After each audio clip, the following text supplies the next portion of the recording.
When we talk about leadership, we tend to talk about vision, culture, values, collaboration, All right? good words. All the holy words. But one word that nobody talks about is power. Oh gosh. Though it's the word that shapes everything, it's a word that shouldn't be named. So I thought we should talk about power today. The politics of power. If you're talking about power, obviously one person you cannot escape from is Robert Greene. He's got the whole school of thinking behind how power works. He's not your regular leadership guru. And his book, the 48 Oh, it's 48. Laws of Power, It's a powerful book. it's literally a survival guide. One of the very fascinating stories that he shares of people who took value from that book is 50 Cent. Really? Yeah. My God. The story goes this way. 50 grew up, hustled drugs on New York streets, Wow. Ah, and then he stumbled into the music industry. And he says that nothing from the streets prepared him for the music industry.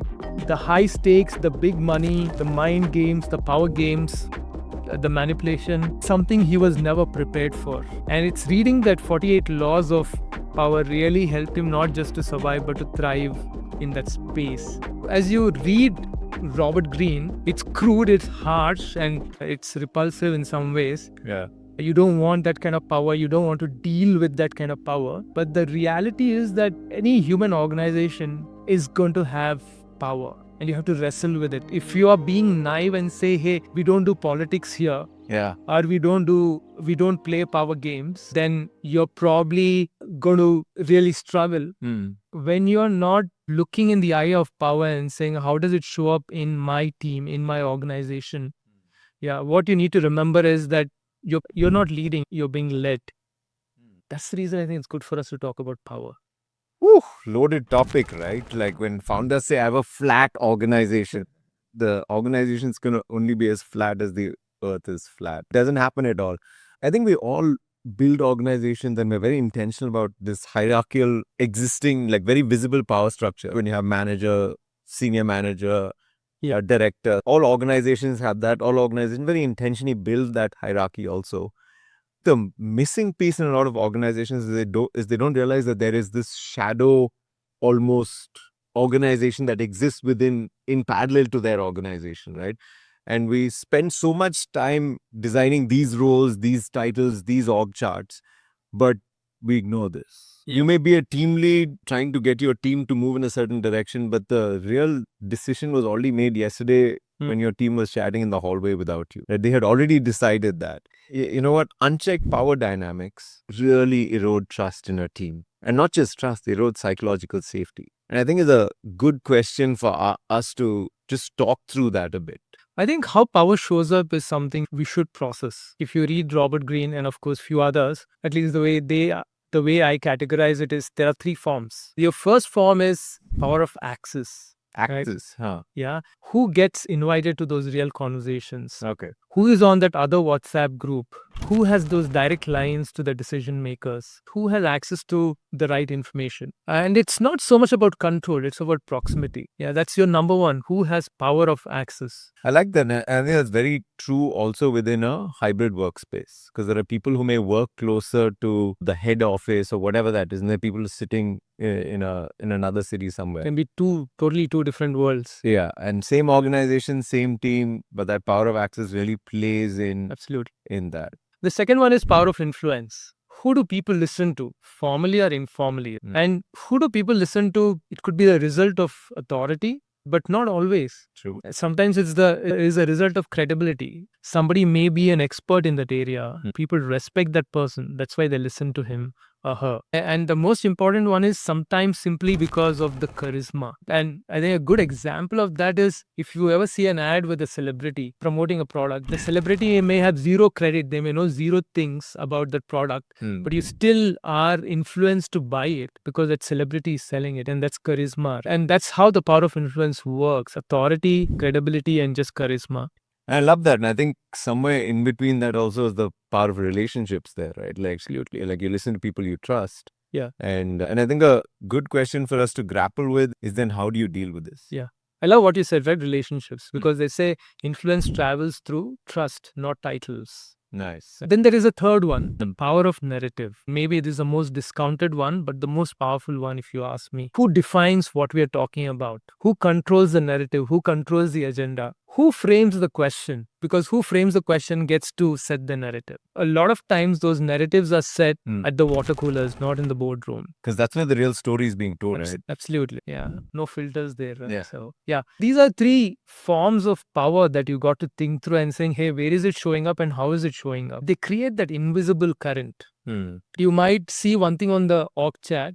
Yeah. But these are the things that really shape the decisions that you make. If you're not, as I said, if you're not paying attention to this, then probably you're not leading. Yeah, Someone else is leading. And I think it's difficult for leaders also sometimes because we've got so much on our plate. Now you're dealing with an almost invisible being force set of actions that happen outside of our purview, right? Like we're not part of so many Slack channels and WhatsApp groups intentionally, right? Like we have a team channel with managers and a team channel without managers. It is a challenge either as a founder or even as a manager to really do that. A good question is, so then how do we take action? Right? What is it that managers can do? The first thing is really to acknowledge it, right? We don't see it, so it doesn't exist, is a blissful life, but it's definitely going to land us in trouble at some point. To actually not just acknowledge it, but also map it. Where does this real power lie? Actually understand our team, be a little more nuanced to where these decisions are being influenced. We've had a lot of these, right? When we've pitched changes of direction to the team and then say, you've got the slide deck, you've got the stories, you've got all of that down pat. Yeah. But internally, the team has already agreed that we're not going there. Yeah. And it took the meeting after the meeting to actually create that course correct. So acknowledge it and map it. Yeah. I think those are definitely one because when someone's raising an eyebrow, you know that's something more than just raising an eyebrow at your idea. After mapping it is actually name that, what is that shadow of? Find it and start trying to work with it. Let's wrestle with it. Let's team up with it. I'm glad you said name it. You didn't say shame it. Yes, definitely. Because you're trying to build trust here. Yeah. You want to make the unofficial slightly official. That's what you're trying to do in this space. And the third one is almost flatten and merge them. We know this, but we also know when I roll out something, I need to have these other three conversations. Because we just walk in the room blind saying, if we do X, Y will happen. You need to do X, Y, Z, and then A happens. That's really what it is. Couple of practices I've seen teams do well is just sometimes you want to silence or give space for other voices rather than just letting the loudest, most influential voice speak. Yeah.